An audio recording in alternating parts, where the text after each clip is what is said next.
नमस्कार दोस्तों, आपका अपने यूट्यूब चैनल टीचर्स वे पे आपका हार्दिक स्वागत है। आज फिर से जीके प्रैक्टिस सेट में आप सबको स्वागत है। टीचर्स वे परिवार आपका जो कंटिन्यू सीरीज चला रहा है आपके जीएस जीके प्रैक्टिस सेट का, रीजनिंग प्रैक्टिस सेट का, फिर हिंदी प्रैक्टिस सेट का, और फिर उसके साथ थ्योरी क्लासेस भी चल रही हैं, करंट अफेयर्स भी चल रहा है। तो सभी लोग इस परिवार के साथ सभी लोग सहयोग करें और ज़्यादा से ज़्यादा लोगों को शेयर कर दें और ज़्यादा से ज़्यादा कमेंट करें और लाइक करें। ठीक है, अपने सभी दोस्तों को एक बार फिर से सभी लोग क्या करें, जितने भी लोग लाइव आ चुके हैं एक बार वीडियो को लाइक कर दे, अपने दोस्तों को शेयर कर दे, और चैनल पे जितने लोग नए हैं ना सभी लोग क्या करेंगे, चैनल को जितने लोग नए हैं चैनल को सब्सक्राइब कर देंगे। ठीक है, और बेल आइकन को भी बेल को भी आप लोग क्या करेंगे, प्रेस करेंगे, जिससे आपको नोटिफिकेशन टाइम से मिल जाए आपके जो क्लासेज आप कंटिन्यू चल रही हैं सभी का। ठीक है, और करंट अफेयर क्लास जैसे हमने बोला था कि 15 तारीख से आपकी current affair class theoretical class चलेगी, तो ऐसे ही 15 तारीख से आपको क्लास मिल रहा होगा। ठीक है, तो चलिए बढ़ते हैं आप लोग पहले क्वेश्चन की तरफ।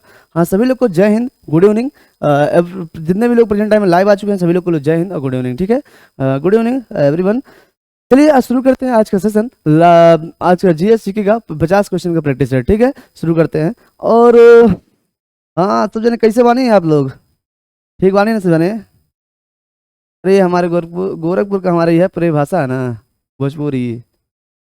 भोजपुरी हमन का ही प्रिय भाषा है। गोरखपुर देवरिया बिहार से सटा हुआ बॉर्डर को क्या हाँ बोलती है, भोजपुरी भाषा ही बोला जाता है। आपका इधर जाएंगे फैजाबाद के साइड में, अयोध्या फैजाबाद ये सब में अवधी बोली जाती है, लेकिन हम लोग के साइड में अभी भोजपुरी ही नहीं बोला जाता है। बिहार से सटे हुए बॉर्डर जो पूर्वांचल का एरिया है ज़्यादातर भोजपुरी बोली जाती है। ठीक लगता है कि नहीं भोजपुरी आप लोग को? कभी आइए गोरखपुर देवरिया की, जो आप भोजपुरी सुनेंगे ना मंत्रमुग्ध हो जाएंगे आप लोग। ठीक है ना? चलिए क्वेश्चन आगे तरफ बढ़ते हैं। पहला क्वेश्चन, हाँ हम तो ठीक बानी, आप ठीक बानी नहीं? चलिए ठीक है, क्लास शुरू करते हैं हम लोग। किसका मत था कि औद्योगिक समाज, एक सेकंड, हाँ किसका मत था कि औद्योगिक समाज पूंजीवादी समाज है? औद्योगिक समाज जो है पूंजीवादी समाज है। पेंसिल नहीं मिल रहा है जी, बस वही ढूंढ रहे हैं, कहाँ पे गया पेंसिल, जल्दी से मिल जाए भाई। दिख नहीं रहे हो तुम, कहाँ गायब हो गए? चलिए कोई नहीं, शुरू करते हैं हाथ से ही आज। अच्छा देखिए, यहाँ पे पहला क्वेश्चन आपका, किसका मत था कि औद्योगिक समाज पूंजीवादी समाज है? रॉबर्ट ओवेन का, लुई ब्लांच का, फ्रेडरिक एगल्स का, या फिर कार्ल मार्क्स का?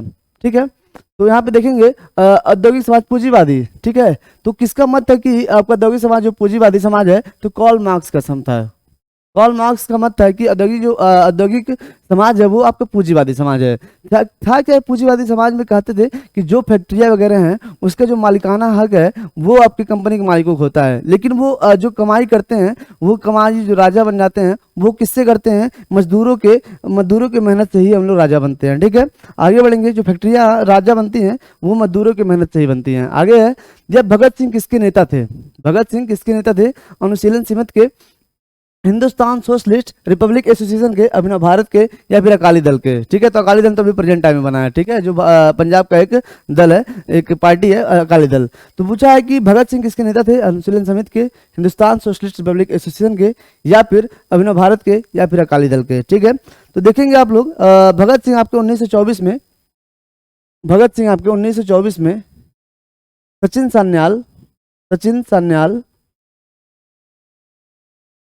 सान्याल, ठीक है, इनके द्वारा बनाई हुई एक पार्टी थी हिंदुस्तान सोशलिस्ट रिपब्लिक एसोसिएशन, इनकी संस्था थी, उसी में इन्होंने शामिल हुए थे। व्योमेश चंद्र चटर्जी भी और सचिन सान्याल, दो लोग मिलकर बनाए थे। एक सेकंड हम पेन को देख लेते हैं, तब तक आप लोग क्वेश्चन करेंगे। सचिन सान्याल और फिर व्योमेश चंद्र चटर्जी, इन दोनों लोगों ने मिलकर क्या किया था, इसको बनाया था आपका हिंदुस्तान सोशलिस्ट रिपब्लिक एसोसिएशन को, और इसी के सदस्य थे आपके भगत सिंह। ठीक है, इसी के सदस्य कौन थे? भगत सिंह इसी के सदस्य थे। ठीक है, आगे बढ़ते हैं क्वेश्चन नंबर 3 की तरफ। दिया आपका, महाभाष्य के लेखक पतंजलि किसके समकालीन थे? महाभाष्य के लेखक पतंजलि किसके समकालीन थे? तो महाभाष्य जो था ना, महाभाष्य आपका ये आपके पाणिनि के द्वारा अष्टाध्यायी लिखा गया था। पाणिनि के द्वारा अष्टाध्यायी लिखा गया था। ठीक है, पाणिनि के द्वारा अष्टाध्यायी लिखा गया था। हाँ रुकिए, इसे लिखते हैं, पाणिनि के द्वारा अष्टाध्यायी लिखा गया था। ठीक है, तो अष्टाध्यायी पे ही उन्होंने भाष्य लिखा था जिसका नाम था महाभाष्य। जिसका क्या नाम था? महाभाष्य। ठीक है, और किसकी ये समकालीन थे? तो पुष्यमित्र शुंग के पतंजलि जो है आपके पुष्यमित्र संघ के आपके समकालीन थे, ठीक है, पुष्यमित्र संघ के। आगे बढ़ते हैं क्वेश्चन नंबर 4 की तरफ। हाँ, जितने लोग आंसर कर रहे हैं बिल्कुल सही है, आपका सी ऑप्शन बिल्कुल सही है। हाँ, तो आप लोग कैसे हैं एक बार कमेंट करेंगे, एग्जाम वगैरह की तैयारी कैसे चल रही है, ठीक है, सभी लोग बताएंगे कैसे एग्जाम चल रहा है आप लोग का। और एक से और देखिए, एग्जाम के साथ साथ आप लोग प्रेशर कभी नहीं लेंगे, एग्जाम का प्रेशर कभी लेना ही नहीं चाहिए, क्योंकि एग्जाम जो है ना बिल्कुल आराम से जाएंगे सभी लोग एग्जाम देने के लिए।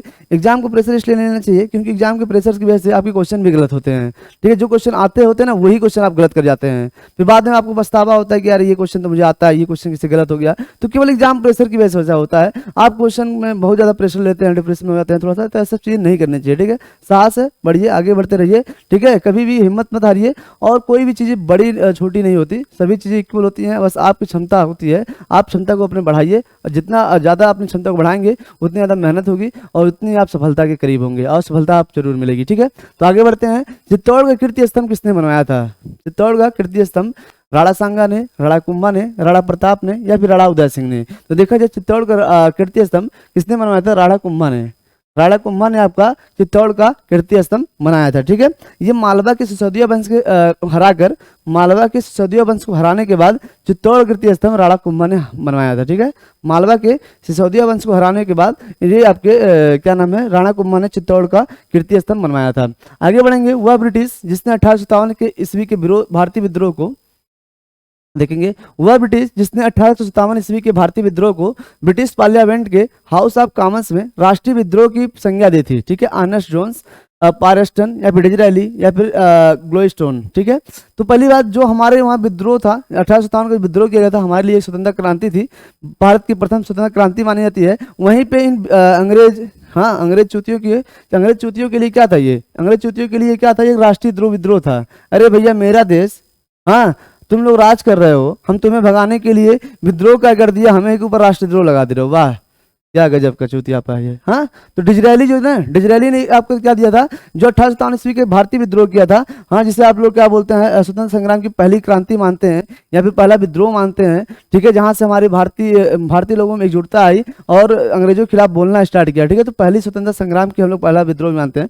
तो जिसे उन लोग क्या मानते हैं, देखिए, राष्ट्रीय द्रोह, हाँ, उसे हाउस ऑफ कॉमन्स की संज्ञा में दिया जाता है राष्ट्रीय विद्रोह का। किसने? डिजराएली ने, ठीक है। आगे बढ़ेंगे। हाँ, औरंगजेब ने दक्षिण में किन दो राज्यों पर विजय प्राप्त की थी? औरंगजेब ने, हाँ, देखेंगे क्वेश्चन बड़ा कर दिया है। औरंगजेब ने दक्षिण में जिन दो राज्यों पर विजय प्राप्त की है वो कौन सा है? अहमदनगर एवं बीजापुर, बीदर एवं बीजापुर, बीजापुर एवं गोलकुंडा, गोलकुंडा एवं अहमदनगर, ठीक है। अच्छा, जितने लोग गोरखपुर से है ना, एक बार कमेंट कर देंगे गोरखपुर से कितने लोग हैं, ठीक है। गोरखपुर से थोड़ा सा हम भी जाने कि गोरखपुर से कितने लोग हमें देख रहे हैं, और तो अदर से, अयोध्या से तो काफ़ी लोग हैं यहाँ पे। सभी लोग को धन्यवाद, जितने लोग मतलब आसपास के एरिया से देखते हैं, क्योंकि आप आसपास के लोगों का सपोर्ट मिलता है तो ज़्यादा अच्छा लगता है, ठीक है। औरंगजेब ने दक्षिण में जिन दो राज्यों पर विजय प्राप्त की है वो कौन सा है आपका? क्वेश्चन नंबर 6 का देखेंगे। क्वेश्चन नंबर 6 में बीजापुर एवं गोलकुंडा, कहाँ से? बीजापुर एवं गोलकुंडा। अहमदनगर ने, क्या ना, अहमद शाह अब्दाली को हराया था। बीजापुर एवं गोलकुंडा को, एक सेकंड, यहाँ पे देखिए, औरंगजेब ने दक्षिण में जिन दो राज्यों पर विजय प्राप्त किया था, बीजापुर एवं गोलकुंडा है। कौन सा है? बीजापुर एवं गोलकुंडा है, ठीक है। आगे बढ़ेंगे क्वेश्चन नंबर 7 की तरफ। दिया कोयले के निम्नलिखित प्रकारों में से किस एक में शेष प्रकारों की अपेक्षा अधिक प्रतिशत कार्बन अंश होता है? एंथ्रासाइड में, बिटुमिनस में, लिग्नाइट में या फिर पीट में? तो कोयला होता है, तो कोयला में शेष प्रकार की अपेक्षा सबसे अधिक कार्बन किस में होता है? तो देखेंगे, जब सबसे बेस्ट जो आपका कोयला होगा उसी में सबसे बेस्ट सबसे ज्यादा क्या होगा? कार्बन होगा। जब सबसे बेस्ट कोयला इसमें कौन सा है? एंथ्रासाइड इसमें क्या है? सबसे बेस्ट कोयला है, इसीलिए सबसे ज्यादा आपका कार्बन भी उसी में होगा। तो एंथ्रासाइड क्या होता है? सबसे बेस्ट कोयला बनाता है, और इसी में करीब 90% कार्बन भी आपका एंथ्रासाइड में पाया जाता है, ठीक है। आगे बढ़ेंगे क्वेश्चन नंबर 8 की तरफ। जब व्हाइट पर्वत पाए जाते हैं कनाडा में, नॉर्वे में, रूस में या फिर यूएसए में? व्हाइट पर्वत कहाँ पाए जाते हैं? ठीक है, कनाडा में, नॉर्वे में, रूस में या फिर यूएसए में, ठीक है। तो सभी लोग आंसर करेंगे, क्या होगा इसका आंसर? हाँ, बिल्कुल सही है, यूएसए में पाए जाते हैं आपके व्हाइट पर्वत, ठीक है। व्हाइट पर्वत आपके यूएसए में पाए जाते हैं। ये आपका देखिए, एक चीज ध्यान देंगे, 2016 का प्रैक्टिस सेट है, 2016, ठीक है, 2016 का प्रैक्टिस सेट है। यह सर्वाधिक जैव विविधता पाई जाती है कश्मीर घाटी में, शांत घाटी में, सुरमा घाटी में या फूलों की घाटी? तो फूलों की घाटी आपकी उत्तराखंड में पाई जाती है। कहाँ पे? उत्तराखंड में फूलों की घाटी पाई जाती है। उत्तराखंड के चमोली में शायद, हाँ। और फिर देखा कश्मीर घाटी, सुरमा घाटी, तो देखे केरल की शांत घाटी में, शांत घाटी कहाँ पाई जाती है? केरल में। तो केरल की शांत घाटी में सर्वाधिक जैव विविधता पाई जाती है, ठीक है। केरल की शांत घाटी में सर्वाधिक जैव विविधता पाई जाती है। आगे बढ़ेंगे क्वेश्चन नंबर 10 की तरफ। वरुड़ा प्रजाति है सरसों की, अलसी की, सूरजमुखी की या तिल की? ठीक है, वरुड़ा किसकी प्रजाति है? सरसों की, अलसी की, सूरजमुखी की या तिल की? हाँ, जितने लोग आंसर ए कर रहे हैं ना, बिल्कुल सही है, ए आपका आंसर सही है। हाँ, सरसों की, वरुड़ा किसकी प्रजाति है? सरसों की, ठीक है। लेखपाल एग्जाम के लिए भी महत्वपूर्ण है ये, वरुड़ा जो है आपका किसकी प्रजाति है? तो सरसों की। आगे बढ़ेंगे क्वेश्चन नंबर 11 की तरफ। निम्नलिखित में से, हाँ बड़ा कर दिया है, निम्नलिखित में से किसे आप कायांतरित चट्टानों से संबंध करेंगे? तांबा को, गार्नेट को, मैग्नीज को या फिर पायराइट को? ये कहाँ पे है? पेंसिल। या निम्नलिखित में से किसे आप कायांतरित चट्टानों में संबंध करेंगे? तांबा, गार्नेट, मैग्नीज या फिर पायराइट? तो सही आंसर क्या होगा आपको? गार्नेट। क्या होगा? गार्नेट। गार्नेट क्या होता है? आप कायांतरित चट्टानों से संबंध करते हैं, ठीक है, गार्नेट। आगे बढ़ते हैं क्वेश्चन नंबर 12 की तरफ। कंधार कहाँ पे स्थित है? दक्षिण अफगानिस्तान में, उत्तरी अफगानिस्तान में या फिर पूर्वी इराक में या फिर पश्चिमी पाकिस्तान में? ठीक है, तो देखेंगे कंधार कहाँ पे स्थित है आपका। कंधार कहाँ पे स्थित है? दक्षिण अफगानिस्तान में या फिर पूर्वी पाकिस्तान, उत्तरी अफगानिस्तान में, पूर्वी इराक में या फिर पश्चिमी पाकिस्तान में? तो जो कंधार आपका पाकिस्तान सीमा से बॉर्डर बनाता है, कंधार जो आपका आपका पाकिस्तान सीमा से बॉर्डर बनाता है और दक्षिण अफगानिस्तान में होता है। कहाँ पे? दक्षिण अफगानिस्तान में। कहाँ पे? दक्षिण अफगानिस्तान में। आगे बढ़ेंगे क्वेश्चन नंबर 13 की तरफ। आपका दक्षिण अमेरिका का वह कौन सा नगर है? देखेंगे दक्षिण अफ्रीका का वह कौन सा नगर है जो अपनी चौड़ी सड़कों के कारण अमेरिका का पेरिस कहलाता है? Santiago, Buenos Aires, Mexico city या फिर रियो डी जेनेरियो? तो रियो डी जेनेरियो तो हमारा ब्राजील में पाया जाता है, ठीक है।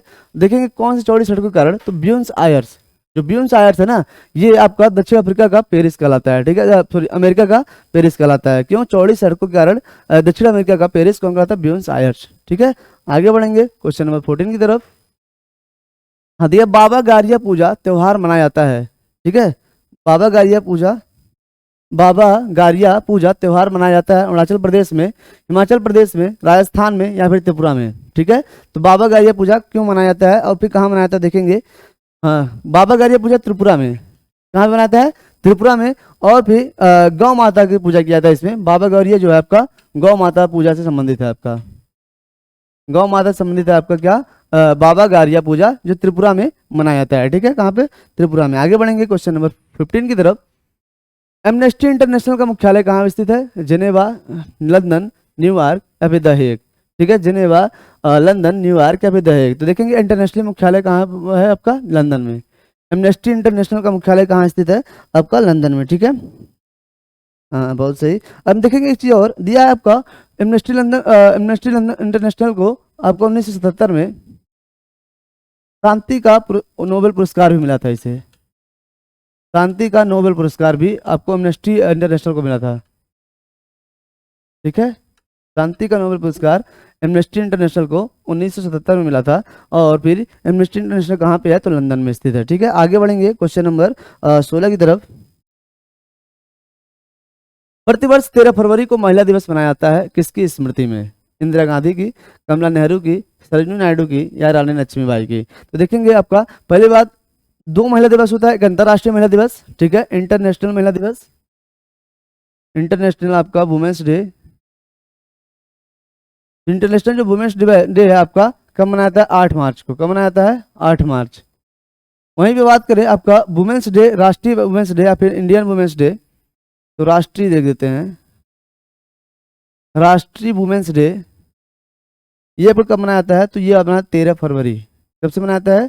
13 फरवरी, ठीक है। तो यही दिया है कि प्रतिवर्ष 13 फरवरी को महिला दिवस मनाया जाता है किसकी स्मृति में? तो सरोजिनी नायडू की स्मृति में मनाया जाता है। क्या से आपका राष्ट्रीय महिला दिवस सरोजिनी नायडू की स्मृति में 13 फरवरी को मनाया जाता है। और एक चीज, सरोजिनी नायडू को भारत कोकिला भी कहते हैं। क्या बोलते हैं? भारत कोकिला, भारत कोकिला या भारत की आवाज, ठीक है। भारत कोकिला किसको बोलते हैं? सरोजिनी नायडू को। क्वेश्चन नंबर 17 की तरफ बढ़ेंगे।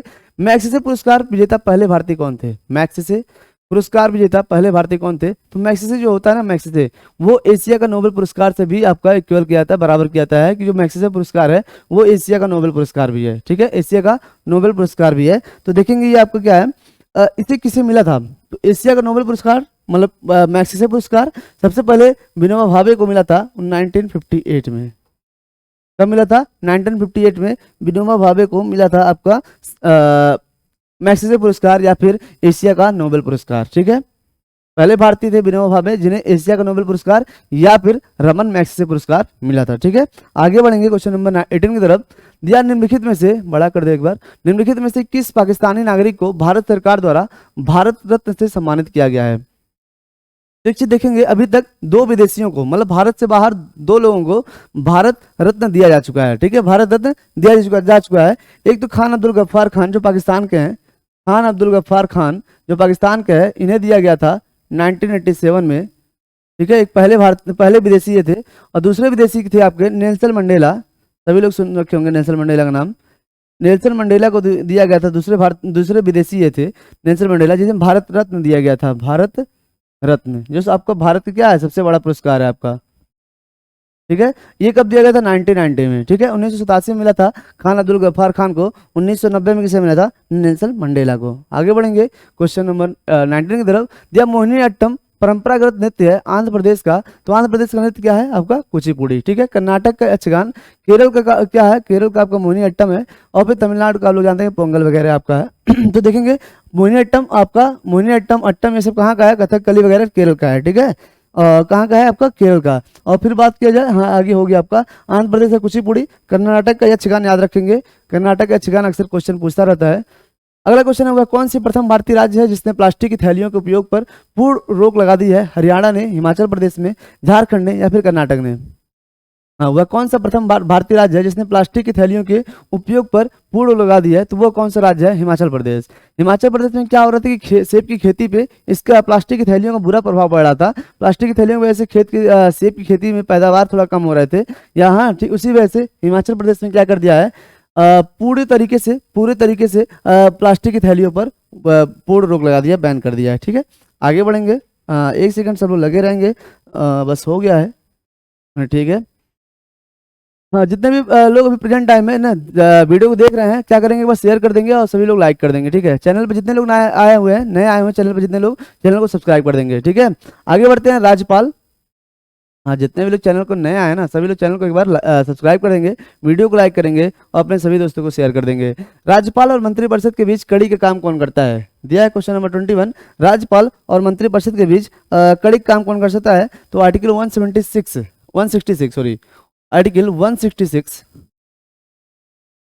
167 के अनुसार मुख्यमंत्री जो होता है राज्यपाल और मंत्रिपरिषद के बीच क्या करता है? कड़ी का काम करता है। मुख्यमंत्री जो होता है आपका राज्यपाल और मंत्रिपरिषद के बीच कड़ी काम करता है, आर्टिकल 167 के अकॉर्डिंग। दिया है लोकसभा में अधिकतम सीट कितनी निर्धारित की गई है? 545, 552, 555 या 560।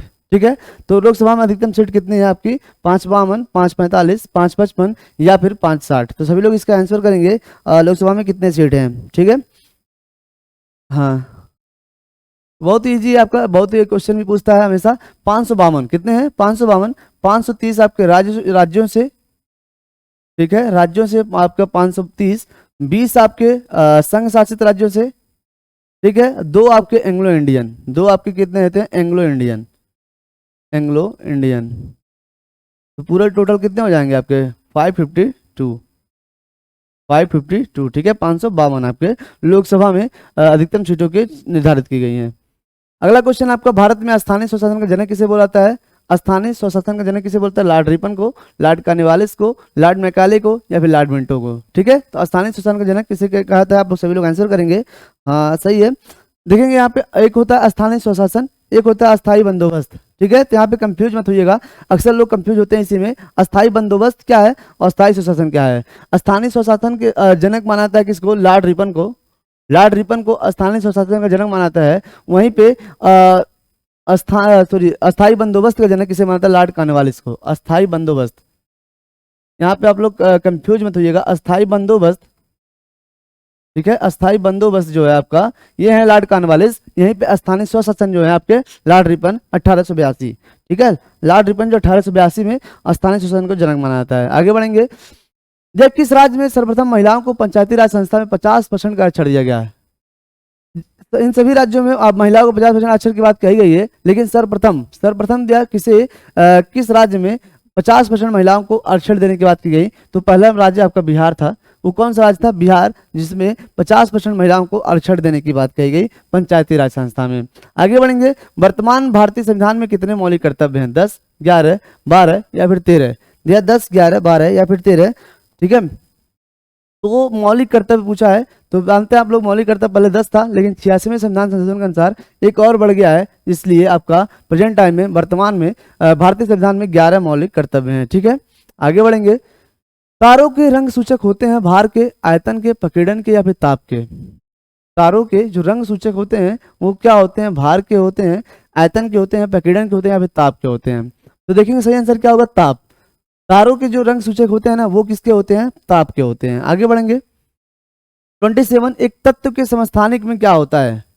एक तत्व के समस्थानिक में होते हैं समान भौतिक गुण, भिन्न परमाणु संख्या, भिन्न रासायनिक गुण, न्यूट्रॉनों की अलग अलग संख्या। ठीक है, सभी लोग इसका सही आंसर करेंगे। हाँ, सभी लोग इसका सही आंसर करेंगे। एक तत्व के समस्थानिक में क्या होता है? समान भौतिक गुण, भिन्न परमाणु संख्या, भिन्न रासायनिक गुण या न्यूट्रॉनों की अलग अलग संख्या।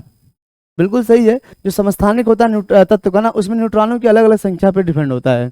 एक तत्व के जो समस्थानिक होते हैं वो न्यूट्रॉनों की अलग अलग संख्या पे डिपेंडेंट होते हैं। ठीक है, घास के परितंत्र में संख्या का पिरामिड कैसा होता है? सीधा, उल्टा या फिर रेखी या फिर ऋणात्मक? तो देखा जाए, जो घास के परितंत्र में संख्या का पिरामिड कैसा होता है? ठीक है, तो घास का परितंत्र कुछ ऐसा बनता है आपका, ठीक है, जहाँ पे आपके उत्पादक होते हैं, मतलब आपका जैसे घास वगैरह हो गई, ठीक है, उसके बाद उसे खाने वाला टिड्डा हो गया। ठीक है, टिड्डा कौन खाएगा? मेढक खाएगा। फिर मेढक कौन खाएगा? सांप खाएगा। ठीक है, सांप को कौन खाएगा? मोर खाएगा। ठीक है, ऐसे ही चलता है आपका। तो ये आपका घास जो बर्तन बनता है फिर वो सीधा बनता है ऐसा। ठीक है, कैसा बनता है? सीधा बनता है। वहीं पे अगर बात किया जाए पेड़ों पर निवास करने वाले पक्षियों का, ठीक है, तो उसका उल्टा बनता है ऐसा, सॉरी एक सेकंड, उसका ऐसा उल्टा बनता है। ठीक है, पेड़ों का, लेकिन घास के बर्तन का जो बनता है सीधा बनता है। आगे बढ़ेंगे, तो ये कैसा हो जाएगा? सीधा आंसर, ऑप्शन ए आपका सीधा आंसर हो जाएगा। ठीक है, एक बार लिख देते हैं, इसे कंफ्यूज नहीं होंगे सब लोग बाद में। सीधा, ठीक है, घास के परतंत्र की संख्या का पिरामिड कैसा होता है? संख्या का पिरामिड आपका सीधा होता है घास के परतंत्र का। आगे बढ़ेंगे, मस्तिष्क की विद्युत क्षमता के द्वारा किसके द्वारा बताई जाती है? रुधिर दाब मापी के द्वारा, ईसीजी के द्वारा, डबल ईजी के द्वारा या फिर सिटी स्कैन के द्वारा? तो देखेंगे सही आंसर क्या होगा इसका। मस्तिष्क की जो विद्युत क्षमता होती है डबल ईजी मतलब ईईजी के द्वारा बताई जाती है। मस्तिष्क की विद्युत क्षमता ईईजी के द्वारा बताई जाती है। यह आपका अगला क्वेश्चन है, वर्षावाहक बादल में काले क्यों दिखाई देते हैं? वर्षावाहक जो बादल होते हैं काले क्यों दिखाई देते हैं? उनके द्वारा सभी रोशनी प्रकीर्ण हो जाती है, उनमें बड़ी संख्या में जल बिंदुक सारी धूप खींच लेते हैं, वे धूप को दोबारा वातावरण में प्रतिबिंबित कर देते हैं, या फिर ऐसे बादलों में जल वाष्प पर अत्यधिक धूल संघनित होते हैं? इसका सही आंसर क्या होगा? वर्षावाहक बादल काले क्यों दिखते हैं? हाँ, तो सही आंसर क्या होगा? 30 का सी, वे धूप को दोबारा वातावरण में प्रतिबिंबित करते हैं। वे धूप को दोबारा वातावरण में क्या करते हैं? प्रतिबिंबित करते हैं, इमेज बनाते हैं। ठीक है, आगे बढ़ेंगे।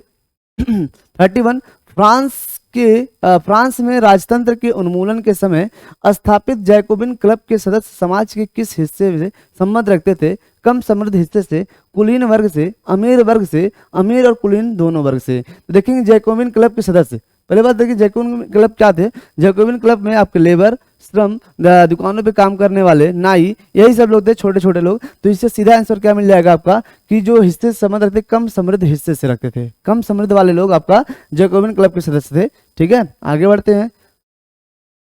32, प्रथम विश्व युद्ध में मित्र राष्ट्रों में कौन सा देश शामिल था? तो बात करेंगे प्रथम विश्व युद्ध के समय दो हिस्सों में देशें बटी हुई थी, दो हिस्सों में देशें बटे हुए थे, ध्रुव राष्ट्र फिर मित्र राष्ट्र। तो मित्र राष्ट्र में थे इंग्लैंड, फ्रांस और रूस। वहीं पे ध्रुव राष्ट्र में कौन था? जर्मनी और ऑस्ट्रिया। ठीक है, जर्मनी ऑस्ट्रिया एक तरफ थी और इंग्लैंड, फ्रांस और रूस एक तरफ थी। ठीक है, प्रथम विश्व युद्ध में। आगे बढ़ेंगे, जब रॉलेट एक्ट पारित हुआ तो उस समय भारत का वायसराय कौन था? रॉलेट एक्ट 1919 में पारित होता है। ठीक है, उसी समय आपको जलियांवाला बाग हत्याकांड भी होता है और उसी समय वायसराय कौन था भारत का? तो लॉर्ड चेम्सफोर्ड थे। कौन थे? Lord Chelmsford. लॉर्ड चेम्सफोर्ड के रॉलेट एक्ट जब पारित हुआ था उसी समय भारत का वायसराय था। 32 32 हो चुका है इसमें। एक सेकंड सब लोग लगे रहेंगे, वीडियो थोड़ा सा रुक गया है आप लोग का, बस होने वाला है सही। 32 हो चुका है ना। हाँ, देखेंगे प्रथम विश्व युद्ध। हाँ, एक बार फिर से देखेंगे 32 क्वेश्चन। प्रथम विश्व युद्ध में मित्र राष्ट्रों में कौन सा देश शामिल था? Germany, Austria, England, France, Poland, Germany, France, Italy, या फिर इंग्लैंड, फ्रांस, रूस। तो देखेंगे प्रथम विश्व युद्ध जो हो रहा था, तो प्रथम विश्व युद्ध में दो हिस्सों में देशें बटी हुई थी। आपका एक देश था, एक मित्र राष्ट्र था और एक ध्रुव राष्ट्र था। तो मित्र राष्ट्रों में इंग्लैंड, फ्रांस और रूस, इंग्लैंड, फ्रांस और रूस, मतलब आपका यही आंसर भी है। और देखा जाए एक तरफ किससे होता था, जर्मनी ऑस्ट्रिया एक तरफ थी और फ्रांस, रूस, इंग्लैंड एक तरफ थी। ठीक है, प्रथम विश्व युद्ध में। ठीक है, अब मित्र राष्ट्र में कौन कौन सा? इंग्लैंड, फ्रांस और रूस। आगे बढ़ेंगे क्वेश्चन नंबर 33 की तरफ। जब रॉलेट एक्ट पारित हुआ था तो उस समय भारत का वायसराय कौन था? जब रॉलेट एक्ट पारित हुआ उसी समय आपका जलियांवाला बाग हत्याकांड भी हुआ था 1919 13 अप्रैल, और उसी समय ठीक है, और इसका वायसराय कौन था भारत में? तो उसी समय भारत का वायसराय कौन था? Lord Chelmsford. ठीक है, लॉर्ड चेम्सफोर्ड जब वायसराय था उसी समय जलियांवाला बाग हत्याकांड भी हुआ था। ठीक है, और रॉलेट एक्ट भी उसी समय पारित हुआ था। 34 दिया आपका। हाँ देखेंगे, अशोक द्वारा स्थापित सबसे सुरक्षित स्तंभ कौन सा है? लौरिया नंदनगढ़ का, सांची का, सारनाथ का, या फिर कौशाम्बी का। ठीक है, दिया अशोक द्वारा स्थापित सबसे सुरक्षित आपका स्तंभ कौन सा है? तो हाँ सभी लोग आंसर करेंगे। इसका सही आंसर क्या होगा? हाँ देखें, सही आंसर क्या आपका? लौरिया नंदनगढ़। लौरिया नंदनगढ़ जो है आपका चंपारण बिहार में है, यहीं पे आपका सबसे सुरक्षित स्तंभ आपका अशोक का है। अशोक का सबसे सुरक्षित स्तंभ कहाँ पे है? लौरिया नंदनगढ़, बिहार, चंपारण। ठीक है, आगे बढ़ते हैं। 35 अमीर खुसरो ने किसके विकास में अग्रगामी भूमिका निभाई थी? ब्रजभाषा के, अवधी के, खड़ी बोली के, या फिर भोजपुरी के। ठीक है, तो अमीर खुसरो आप लोग पहले भी हिंदी में पढ़ चुके होंगे सुधीर सर के साथ, या फिर हमारे क्लास में भी आप लोग प्रैक्टिस सेट में क्वेश्चन शायद आ चुका है। तो इसमें आपका अमीर खुसरो जो है हिंदी खड़ी बोली के विकास में काफी महत्वपूर्ण भूमिका निभाए थे, खड़ी बोली के। ठीक है, खड़ी बोली। और एक चीज और देखेंगे, सितार का भी आविष्कार इन्होंने किया था।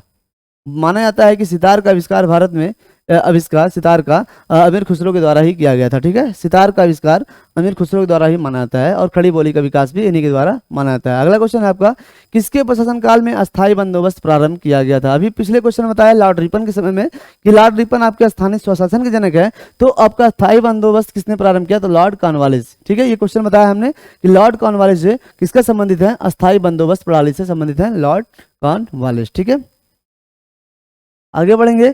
कल्हड़ की राजतंगड़ी को किसने आगे बढ़ाया? विल्हड़ एवं मेरुतंग ने, विल्हड़ एवं मम्मट ने, जोनराज एवं मेरुतंग ने, जोनराज एवं श्रीतर ने। तो देखेंगे कल्हड़ की राजतंगड़ी पूरी नहीं हो पाई थी, इसलिए इनमें कुछ और अलग लोगों को ऐड होना पड़ा। तो एक जोनराज एवं श्रीतर और एक थे प्रज्ञा भट्ट। क्या थे? प्रज्ञा भट्ट। इन तीनों लोगों के सहयोग से कल्हड़ की राजतंगड़ी को आगे बढ़ाया गया या फिर कंप्लीट किया गया। ठीक है, आगे बढ़ेंगे। हाँ बस एक सेकंड, सभी लोग अपना देखते रहेंगे वीडियो को। जितने भी चैनल पर नए हैं ना प्रेजेंट टाइम में, सभी लोग क्या करेंगे? वीडियो को एक बार लाइक कर देंगे और चैनल को सब्सक्राइब कर देंगे। ठीक है, और अपने दोस्तों के साथ व्हाट्सएप ग्रुप हो गया, जितने भी ग्रुप हैं आपको शेयर कर देंगे। ठीक है, आगे बढ़ेंगे क्वेश्चन नंबर 38 की तरफ। निम्नलिखित में से किस सागर में लवणता सबसे अधिक है? ठीक है, किस सागर में लवणता सबसे अधिक है? कैस्पियन सागर में, भूमध्य सागर में, लाल सागर में, या फिर मृत सागर में। ठीक है, तो किस सागर में लवणता सबसे अधिक है? तो देखेंगे आपका यहाँ पे वान सागर। ठीक है, नहीं सॉरी, वान लेक आपका सबसे ज्यादा है, जो आपका तुर्की में है। एक वान लेक है, ध्यान दीजिएगा, वान लेक है आपका तुर्की में। कहाँ पे? ये तुर्की में। इसमें 330% लवणता है। कितना है आपका?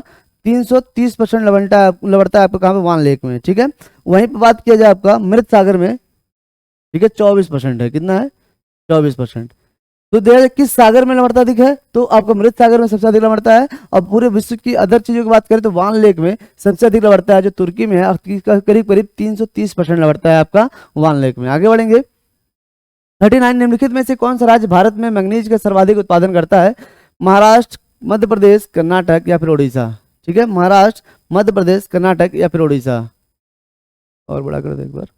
हाँ देखेंगे कौन सा राज्य भारत में मैग्नीज का सर्वाधिक उत्पादन करता है। ठीक है, तो देखेंगे आपका उड़ीसा में सर्वाधिक उत्पादन किसका होता है? मैग्नीज का सर्वाधिक उत्पादन उड़ीसा में होता है। वहीं पे कर्नाटक में दूसरे नंबर पे है। उड़ीसा में करीब 40%। ठीक है, करीब 40%। और वहीं पे कर्नाटक की बात किया जाए तो कर्नाटक में 30%। कितना? 30%। तो ध्यान देंगे, आपको सर्वाधिक पूछा है तो सर्वाधिक आपको उड़ीसा में प्रथम नंबर पे जाओ। आपका दूसरे नंबर पे कौन सा है? कर्नाटक, जहाँ पे 30% मैग्नीज का उत्पादन भारत में होता है। ठीक है, आगे बढ़ेंगे 40 नंबर क्वेश्चन पे।